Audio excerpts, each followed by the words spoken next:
안녕하세요. 나이 40이 넘어서 이제서야 제 인생을 찾아 제대로 살고 있는 평범한 아줌마입니다. 어렸을 적부터 저는 특출나게 무언가를 잘하지 않았어요. 공부를 하는 것도 예체능을 하는 것도 늘 딱 보통에 머물렀었죠. 그런 제가 명문대에 갈 수 있었던 건 딱 하나, 부유한 집안에서 태어나 온갖 교육에 돈을 쏟아부으셨던 부모님 덕분이었습니다. 그 당시만 해도 화수분 마냥 돈이 평생 나올 줄 알았어요. 그런데 기가 막히게 제가 대학을 가자마자 집에는 소위 말하는 빨간 딱지가 붙기 시작했습니다. 한번 사업이 휘청이니 빚더미에 앉는 건 순식간이었어요. 부모님은 하나뿐인 외동딸이었던 저를 놔두고 야반도주를 하셨어요. 집은 경매로 넘어가 버리고 나름 부잣집 외동딸로 곱게 자란 저는 한순간에 길 위에 버려진 셈이었죠. 미안하다며 부모님이 남겨놓으신 최소한의 돈과 달랑 한 줄 쓰여진 쪽지와 함께요. 부모님이 저에게 주신 돈으로는 일주일을 버티는 게 고작이었어요. 다행이었던 건 제가 방학이었다는 것과 그래도 한 학기 등록금치 학교는 다닌 것입니다. 1학년 2학기부터는 학교로 돌아갈 수 없었어요. 등록금은커녕 입에 풀칠할 돈도 없으니까요. 정말 손에 물도 안 묻히고 자라서인지 일을 해도 실수투성이에 하루 만에 사장님에게 잔뜩 혼이 나서 더 이상은 나오지 말라는 이야기를 듣기도 했습니다. 그러던 중 저희 집이 한창 돈을 불리고 있을 때 저희 옆집에 사시던 가족을 만났어요. 저를 보시고선 무슨 일이냐며 건너 소식을 들었다며 제가 걱정이 돼서 찾아오셨다고 하더라고요. 그리고선 잠시 자기네 집에 들어와서 사는 건 어떠냐며 먼저 물어봐 주셨습니다. 그 말에 저는 하늘에서 내려온 동아줄을 잡은 기분이었어요. 당장 내일은 어디서 자야 할지 걱정하며 벼랑 끝에 몰렸다가 어머님의 손을 잡고 땅의 한가운데로 끌어당겨진 셈이나 다름없었죠. 덕분에 얼마 없는 짐을 들고 그 집으로 들어갔습니다. 그곳에는 어렸을 적에 자주 놀던 오빠가 있었는데 어찌나 얼굴이 그대로인지 10년 만에 만났는데도 한눈에 알아봤습니다. 오랜만에 만나 반가워서 어렸을 적 이야기부터 해서 그동안 어떻게 살아왔는지 한참을 이야기하는데 어머니가 그 모습을 굉장히 흐뭇하게 보고 계셨어요. 그렇게 한참을 지켜보시다가 갑자기 둘이 너무 잘 어울린다며 그냥 결혼해버리는 건 어떠냐고 먼저 물으셨습니다. 그 말에 저도 조금 당황했지만 더 당황스러운 건 오빠의 반응이었어요. 엄청 화를 내면서 다시는 그런 소리 하지 말라고 하고서는 문을 쾅 닫고서는 방으로 들어가 버렸습니다. 제가 놀란 토끼 눈으로 있자 어머니는 인자하게 웃으시면서 부끄러워서 저러는 거니까 신경 쓰지 말라며 진지하게 저희가 결혼했으면 한다며 말씀하셨습니다. 저도 처음에는 이제 막 만났는데 무슨 그런 이야기를 꺼내냐며 그리고 제가 오빠를 넘보는 건 주제 넘는 짓인 것 같아 절대로 오빠를 연애 상대로 보지 않을 거라고 못을 박아두었습니다. 그런데 어머니는 포기하지 않으시고 반년을 저와 오빠를 설득하시더니 기어코 저희는 결혼을 해서 부부가 되었습니다. 이제 시어머님이 된 거였죠. 저희 부모님께서 겨우 연락이다 제가 결혼을 하게 되었다는 소식을 전했지만 아버지는 중동 국가까지 가셔서 일하고 계셨고 어머니는 빚쟁이들을 피해서 다니시느라 저에게까지 올 여력이 없다며 미안하다고 하셨습니다. 부모님이 못 오신다고 했을 때 남편은 그럼 그냥 결혼식을 올리지 말고 혼인신고만 하고 사는 건 어떠냐고 먼저 제안했었지만 시부모님은 그게 무슨 소리냐며 결혼식을 어떻게든 올리라면서 밀어붙이시는 바람에 제 결혼식의 혼주석은 텅텅 빈 채로 진행되었어요. 결혼식을 하는 내내 남편의 얼굴은 새신랑의 표정이 아니었습니다. 무엇이 그리 마음에 들지 않는지 혼주석이 비어있는 것도 저였지만요. 오빠는 결혼 상대로 영 제가 마음에 들지 않았던 것인지 결혼을 하고서도 1년을 넘게 사업을 물려받는 공부를 한다는 핑계로 집에도 잘 들어오지 않았어요. 시아버님이 저와 결혼을 한다는 조건으로 사업을 물려주신 거라 저와 결혼을 하기로 결정한 후부터 본격적으로 사업을 물려받기 위해 여기저기 다니며 인맥도 넓히고 공부도 했었기 때문에 초반에는 그럴 수 있다고 스스로 위안을 하였습니다. 그런데 제가 첫째 아이를 가지니 그때부터 남편이 가정에 충실해지기 시작했어요. 임신한 저를 위해 과일이며 고기며 매일매일을 사올 정도로 태도가 180도 바뀌었습니다. 그런 남편을 보면서 내심 기분이 좋아졌어요. 첫째가 태어난 후부터는 시부모님이며 남편 할 것 없이 아들을 금이야 오기야 하며 키웠습니다. 아이를 낳고 나면 보통 아내는 누구의 엄마로만 대해지는 게 비일비재했었지만 저희 부부는 오히려 아들을 낳고 동네에서 인꼬 부부로 소문이 날 만큼 금슬이 좋아졌습니다. 그렇게 사이가 좋으니 둘째도 순식간에 가졌습니다. 그렇게 연년생인 두 아이뿐만이 아니라 첫째와는 8살 차이가 나는 셋째를 낳을 때까지만 해도 저희 부부 사이에는 아무런 문제가 없었습니다.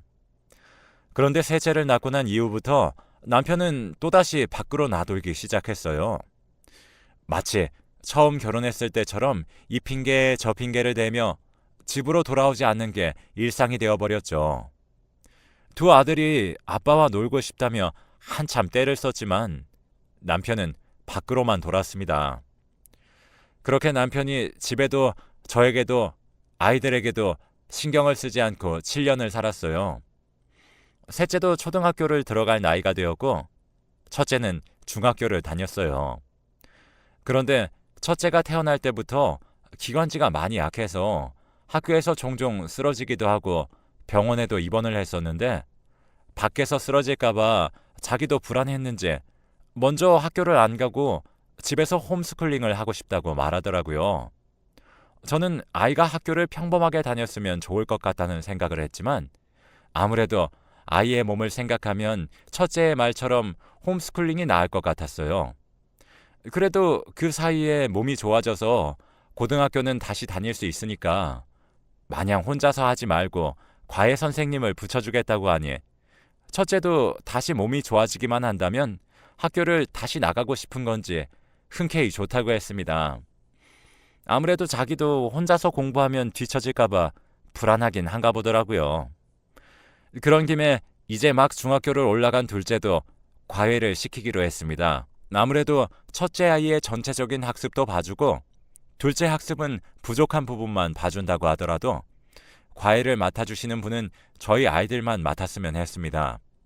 그래서 남편이 교육 쪽으로 사업을 하고 있었기 때문에 이런저런 인맥을 통해 믿을 만한 사람으로 과외 선생님을 구했습니다. 저와 비슷한 나이의 남자였는데 어찌나 아이들을 잘 다루는지 과외가 끝나고 선생님이 가고 나면 아이들은 저녁 내내 선생님과 있었던 일에 대해서 조잘조잘 떠들어댔어요. 거기에다 아이들을 가르치는 것도 어찌나 잘하시는지 갈수록 과외 선생님은 마음에 쏙 들었습니다. 두 아들도 자기네들 아빠보다 과외 선생님을 더 잘 따랐어요. 거기다가 일주일에 2-3번은 이른 오후부터 해서 둘째가 학교를 마칠 때까지는 첫째 수업을 하고 둘째가 학교를 마치고 집에 오면 다시 둘째 과외를 한다고 저녁까지 먹고 가는 경우가 많다 보니 정말로 일주일에 남편과 아이들이 밥을 함께 먹는 횟수보다 많았습니다. 거기에다 막내딸이 말을 안 듣고 저녁을 먹으면서 말썽을 부려서 제가 밥을 못 먹고 있으면 저보고는 편하게 식사하시라고 말씀하시고선 셋째를 돌봐주기도 했습니다. 처음에는 그런 행동들이 부담스럽기도 하고 혹시나 다른 흑심이 있어서 그런 건가라는 생각까지 했습니다. 그런데 일편단심 자기 아내밖에 없는지 식사를 하면서나 틈만 나면 자기 아내의 사진을 보여주며 자랑하기 바쁜 모습을 보고 제가 쓸데없이 의심했구나 생각하고 넘겼어요. 그 후로도 남편은 가정을 또다시 나몰라라 하고 과외 선생님과는 각자 아이들 이야기나 이런저런 이야기를 하는데 생각보다 말이 잘 통해서 가끔씩은 과외가 끝나고도 집에서 한참을 수다를 떨다 가기도 했습니다. 그러다가 집도 가까워서 장도 같이 보고 자기가 요리도 잘한다면서 직접 사온 재료들로 아이들 과외가 끝나고 다 같이 먹을 저녁도 직접 해주기도 했습니다. 가랑비에 옷 젖는 듯 점점 그런 일들이 늘어날 때쯤 점점 선을 넘는다는 것도 인식하지 못하다가 한참 과외 선생님이 저녁을 대신해 주고 있을 때 어머님이 집에 오셨을 때야 아차 싶었습니다. 일단 아이들의 과외 선생님이라고 소개를 시켜드렸지만 시어머니의 떨떠름한 그 표정에 선을 넘는 행동이었다는 걸 깨달았습니다. 과외 선생님도 저희 시어머니의 눈치를 살금살금 살피면서 이만 가봐야겠다면서 다 차려놓은 음식은 먹지도 않고 쏜살같이 집을 나갔습니다. 그 이후로 어머님은 아무런 말씀을 하지 않으셨지만 하고 싶은 수십 가지의 말들을 꾹 누르시고서는 아범이 집에 많이 신경을 쓰지 않냐고 물어보셨어요. 그 말을 듣자 제가 처신을 잘못했다는 생각에 그렇지 않다면서 아이들 과외 선생님일 뿐 그 이상도 이하도 아닌 사람이라고 해명했습니다. 분명한 오해는 맞았지만 오해할 수밖에 없는 상황을 만든 것도 저였기 때문에 그 이후로는 과외를 할 때마다 가정부 아주머니에게 집을 맡기고 저는 집에서 자리를 피했습니다. 그 이후로 과외 선생님을 제대로 보지도 않은 채로 2달이 지났습니다. 그러던 중에 아이들도 요즘 선생님이 이상하다며 저에 대한 이야기를 물어보고 그래서 이때다 싶어 이제 과외를 그만둔다고 말해야겠다 싶어서 둘째의 과외가 끝나는 시간에 맞춰서 오랜만에 집으로 들어와 선생님을 기다렸습니다. 과외가 끝나고 나오자마자 저는 잠시 드릴 말씀이 있다고 아이들이 없는 곳에서 이야기를 했습니다. 제가 먼저 이제 과외를 그만둘 거라고 이야기를 하자 선생님은 그 이야기를 듣고 잠시 생각을 하더니 자신의 가방에서 서류 봉투를 꺼내서 저에게 주었습니다. 제가 이게 뭐냐고 묻자 너무 죄송하다며 사진으로 먼저 확인하라며 서류 봉투를 직접 열어서 그 속에 있는 사진들을 꺼내서 저에게 보여주었습니다. 그 사진에는 저희 남편과 어떤 여자가 데이트를 하는 장면이 찍혀 있었어요. 어이가 없어진 저는 이게 무슨 사진이냐며 저희 남편이 아니냐고 따져 물었습니다. 그러자 선생님은 뒤에 있는 사진들도 더 보시라며 제 손에 들려있는 사진 더미를 손수 뒤로 넘겨가며 보라고 하였습니다. 사진을 보지 않고 화를 내려다가 얼핏 보이는 남편의 불륜 현장이 찍힌 사진들에 저도 모르게 사진 속에 있는 여자를 유심히 살펴보았는데 자세히 보니 과외 선생님이 자기 와이프라며 자랑하던 그 사진 속 여자였습니다. 그리고 제일 마지막 사진에는 저희 결혼식 사진에서 저와 남편 그리고 그 여자가 나란히 서서 찍은 웨딩 사진을 보고 까무라쳐서 겨우 고개를 드니 과외 선생님은 죽을 죄를 지었다면서 무릎을 꿇었습니다. 과외 선생님은 울먹이면서 전후 사정을 모두 저에게 털어놓았어요. 자기 아내가 바람을 피는 것 같아서 뒷조사를 하던 중에 그 상대가 제 남편이라는 걸 알았고 저희 남편에 대해 정보를 모아서 복수를 하려고 했답니다. 그런데 그 복수라는 게 자기 아내와 저희 남편이 바람이 난 것처럼 저를 유혹해서 남편도 자기와 똑같은 기분을 느끼게 해주고 싶었다고 해요. 거기에다 일부러 아이들과도 남편보다 더 친해져서 자기 가정을 무너뜨린 것처럼 저희 남편의 가정도 아주 산산조각을 내버리려고 했었다면서요. 그런데 저와 이야기를 하면 할수록 자기의 죄책감도 너무 무거워졌고 지난번엔 시어머니와 마주친 이후로 저의 행동을 보고서는 절대 자기의 복수는 성공할 수도 없고 엄한 사람 힘들게 하는 것 같은 느낌에 다 털어놓는 거라고 했습니다. 그리고 저에게도 이혼 소송을 할 거면 그동안 자기가 모아놓은 증거들을 다 저에게도 주겠다며 이것보다 더한 사진들도 다 가지고 있다고 했습니다. 그래서 웨딩 사진은 대체 뭐냐고 따져 물으니 그건 자기도 잘 모르겠다며 자기 아내가 몰래 숨겨놓고 보는 사진이 있어서 혹시 몰라서 도움이 될까 싶어 복사해 놓은 것일 뿐이라며 자기도 정말 모른다는 듯이 이야기했습니다. 순식간에 날벼락을 맞은 것 같은 저는 머리가 어질어질해져서 어찌할 바를 모르고 잠시 생각해 보겠다고 한 후 일단은 과외 선생님을 돌려보냈습니다. 그리고 하루 정도 머리를 차분히 가라앉히고 생각해보니 점점 남편이 가정에 소홀했던 시기들이 맞아떨어졌습니다. 과외 선생님이 알아본 바로는 저희 셋째가 태어날 무렵부터 지금까지 불륜을 저질러 오고 있었다고 합니다. 심지어 그 여자도 남편의 회사에서 일하는 사람인데 회사 사람들은 대부분 두 사람 사이가 심상치 않다는 것을 눈치채고 있었다고 해요. 그 말을 들으니 참 나만 바보 같았구나 생각이 들면서 이혼을 결심했습니다. 그리고 곧바로 시부모님 댁으로 향했어요. 과외 선생님한테 들러 그 사람이 가진 모든 증거를 받아내서 시부모님 댁에 도착하자마자 그 자리에 앉기도 전에 그동안 감사했다며 이제 이혼할 거라고 선언했습니다. 깜짝 놀란 시아버님은 그게 무슨 당치도 않는 말이냐면서 어린아이가 셋이나 있는데 둘이 갈라서면 아이들은 어떻게 할 거냐는 등의 이야기를 하셨습니다. 어머님은 그럴 줄 알았다는 듯이 무슨 이야기를 듣고 결심한 거냐고 물으셨습니다. 이때다 싶어 저는 바로 사진들을 보여주며 애들 아빠가 몇 년을 바람 피우고 있었다며 몰랐으면 몰랐지 알게 된 이상 그냥 넘어갈 수는 없다고 말씀드렸었죠.